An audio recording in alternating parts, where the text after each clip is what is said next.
Hello folks and welcome back to the channel. Today is a very special video where I will be revisiting a pretty old and iconic movie which is very much close to my heart, and that is Ramayana: The Legend of Prince Ram. The movie was a joint venture between India and Japan where both the countries contributed towards the production of the project. This anime was the adaptation of an Indian epic of the same name, which is very popular in South and Southeast Asia. This may not be the most accurate adaptation of the epic, but still it was beloved, especially by people like me who were kids back then when the movie hit its peak popularity. And since today is quite a special day, I could not think of a better time to revisit this epic. The people who are already aware about the movie, this is a sort of a retrospective, and to those who are unaware, continue watching this summarization video to know more on why this anime has such a cult following in India.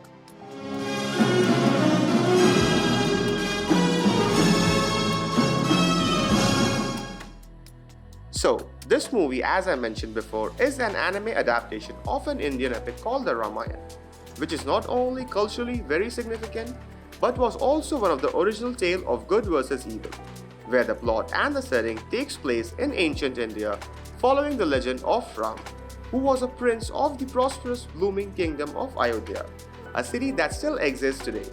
Here, the story begins by following the earlier life of the prince living amongst sages alongside his brother, which was a tradition where in ancient times princes were sent to stay with sages in their institute from a very earlier age in order to gain wisdom and worldly knowledge. So here, under the care and tutelage of sage Vishwamitra, Prince Ram and his brother Lakshman grew up to be strong warriors, possessing righteous wisdom. But now with the teachings being completed, both the prince must bid farewell to their mentor, returning back to their kingdom. And it was during the journey back home when the princes were visiting the kingdom of Mithila, where Prince Ram instantly fell in love with the princess Sita at first sight and decided to attend the betrothal ceremony that was prepared for her, which was a sort of tournament where many a prince from different regions were competing for princess's hand in marriage. Prince Ram obviously took part, winning the tournament and princess's heart along with it.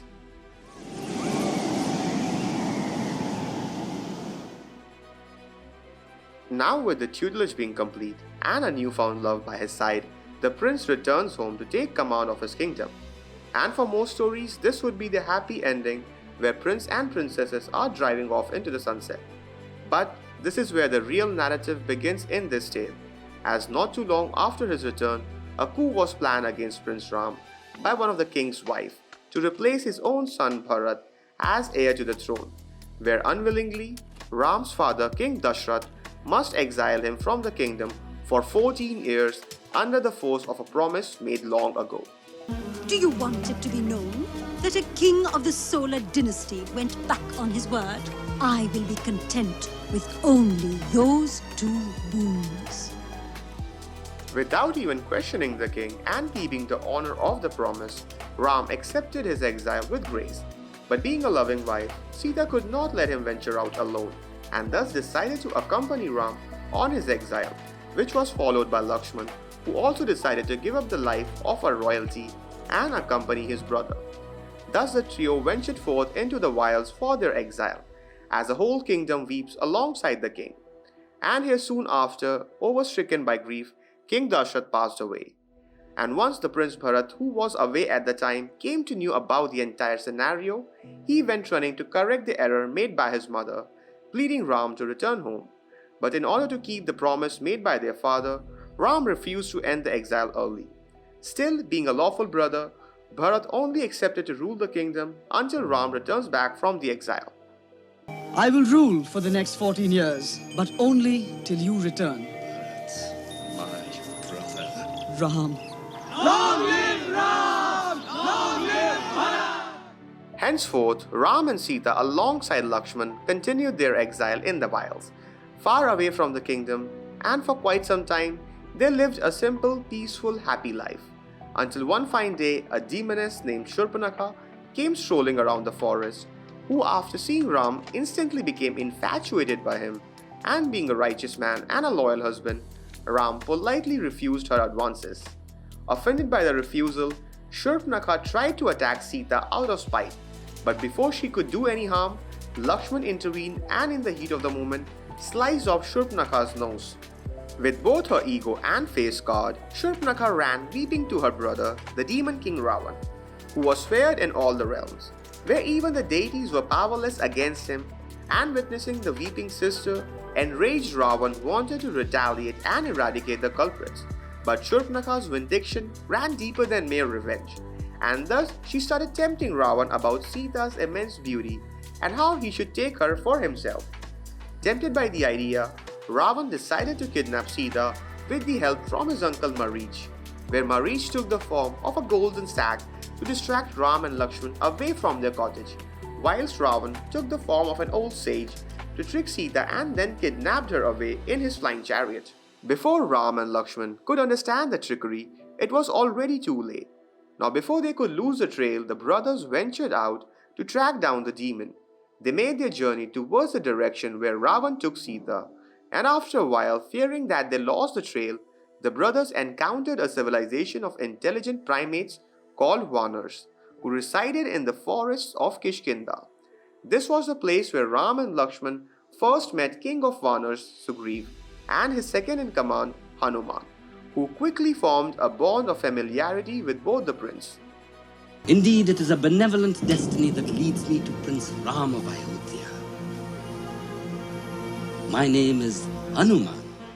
Hereafter, catching up with the entire scenario, a pact was made between Ram and Sugriv, which stated that if Ram helped Sugriv defeat his brother Vali in a one-on-one combat, who wronged him and took his kingdom, then Sugriv will use all the might of his army to help Ram track down Sita and bring her back home, with Ram fulfilling his part of the pact off-screen and help Sugriv gain control of his kingdom. Now fulfilling his part of the promise, Sugriv sent out the massive army in all directions to find Sita's trail. Even with such a massive army, tracking down Ravan was no easy task, and after a tedious and long search, a trail was found, which dictated Sita was taken south across the ocean to the kingdom of Lanka, where Ravan ruled. Now with the location of Sita discovered, the Vanar army began massing at the beach, and Hanuman was tasked with venturing forward to Lanka alone as a scout, because he was the only one capable in the entire army to fly across the ocean and make it back. Thereafter, reaching Lanka and making contact with Sita, Hanuman went about confronting Ravan and causing chaos throughout the city, before returning back to Ram with a message from Sita that she wished the entire nation to be liberated from Ravan's cruelty and not just her alone.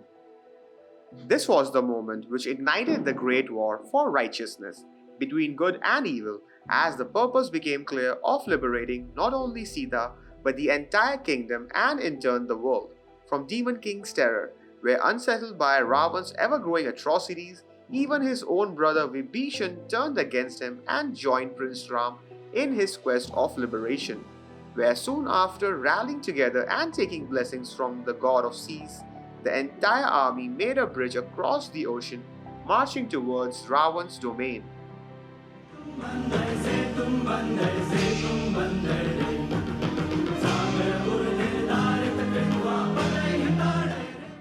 What came next was probably one of the most iconic war among Indian epics, which was not only a war for liberation, but was also a clash of ideologies, which spanned over days, going through many turbulent ups and downs that showed the might of Vanar army going toe-to-toe against the ruthless demonic hordes, where turn after turn Ravan's mighty generals began falling.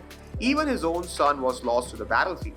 With his army dwindling and pride hurt, at last Ravan enters the war filled with rage, causing terror and complete destruction. This was the moment where the final duel took place between a warrior prince and a demon king, which was an action-packed fantasy battle that is still pretty iconic to this day. And after what seemed like a pretty impossible fight, with barely any hope, Prince Ram ultimately came out victorious.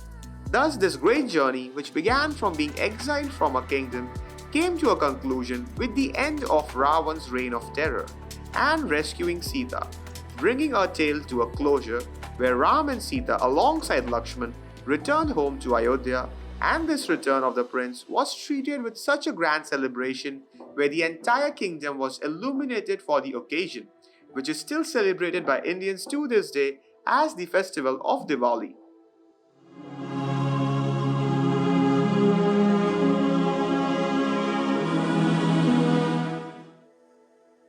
Ramayan: The Legend of Prince Ram. This movie is definitely not the most faithful adaptation, where given the limited runtime of a movie format, it barely scratched the depth of the source material. But the reason why this movie is still loved because it greatly captures the true essence and emotions of the tale, presented in an anime format. The reason why this movie is still very significant culturally because the movie is a battle of good versus evil that depicts a tale of honor, wisdom, and righteousness, and Prince Ram as a character embodies those attributes. Whereas this tale also explores the strength of bond between brothers and friends alongside the essence of true love between a husband and a wife. But most importantly, why this epic has such a strong significance because Prince Ram is considered as the seventh avatar of Lord Vishnu, who is one of the Holy Trinity in Indian culture. This anime may not have been the perfect adaptation, but I would consider it a very good entry point if you wanted to explore or learn more about Indian epics or mythos. And for those who have already seen this movie, it definitely holds a nostalgic place in your heart without a doubt. So folks, that's it from my side today. Thank you for watching the video. Please let me know your thoughts on it. If you have already watched the movie, do let me know your experience on the comment section. And also let me know if there are any other movies, series or anime you'd like me to review and figure out if they're actually worth the watch. So don't forget to drop a like, comment your feedbacks and subscribe for more incoming videos. And I'll see you soon on the next one.